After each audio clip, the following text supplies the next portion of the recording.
Some breaking news before we start what's trending. We're just learning, with officials of Kebbi State government confirming a terrorist attack on Maga Comprehensive Girls Secondary School, where an unspecified number of female students have been abducted. So the chief press secretary to Kebbi State Governor Ahmed Idris confirmed the attack, while also saying that the details are still somewhat ambiguous as of now. But here's what we know. The state Deputy Governor Umar Tafida has led a team of government officials to the scene of the crime, while sources report that a staff of the school was killed and some even sustained different injuries as the terrorists got into the school and shot sporadically.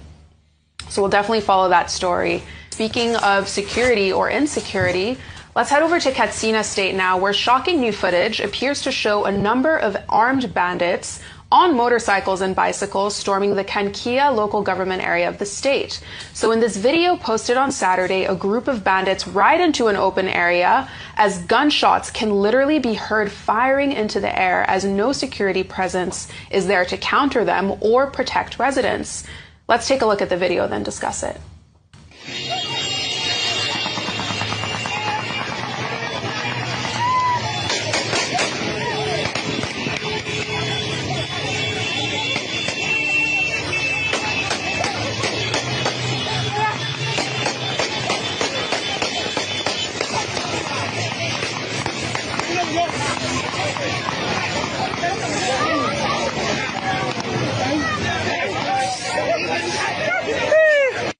We're seeing that video as new photos were also released on social media as evidence of a peace deal struck between bandit groups and community stakeholders in that local government area, as well as two others. So in photos shared on Saturday on Dan Katsina's X page, his caption states that negotiations ended with a mutual commitment to stopping the attacks in the affected areas, which have brought some sense of hope for a more stable security environment, allegedly.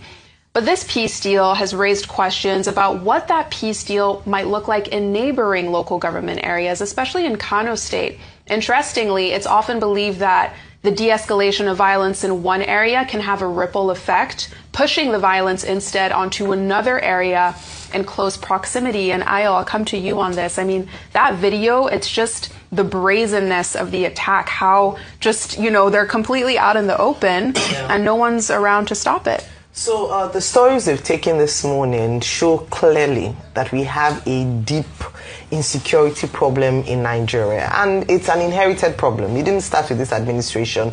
The only challenge is that previous administrations have not been able to deal with it. Going back to the last story around how we even negotiate with bandits, that has been criticized heavily by in different quarters. If you're talking about, you say, well, we negotiated with, or we gave amnesty to people like Niger Delta militants and all that. These people had an ideology. There was a cause for their violence. What is the ideology of the bandits? That they are criminals?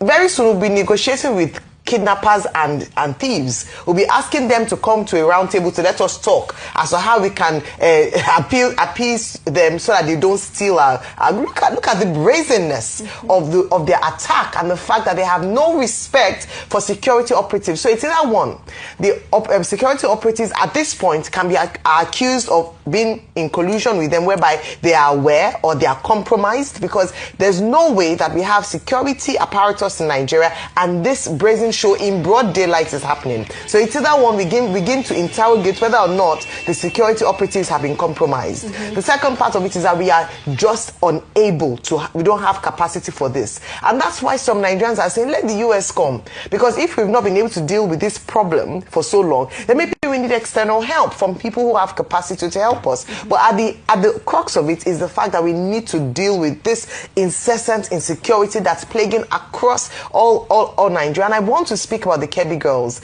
It is sad that despite all the campaigns that have happened, we've talked about other kidnappings that have happened in the past, and now when we're really talking insecurities on the front burner, it's almost a slap on the face of the government to see in the Northwest another case of kidnapping in a school. We've had the Safe School Peaceful Initiative, what happened to that? We've had interventions following kidnappings, what happened to that? It means that the government is admitting through this incident that they are unable to tackle the situation. And that's one of the primary responsibilities of government, to ensure security of lives and property.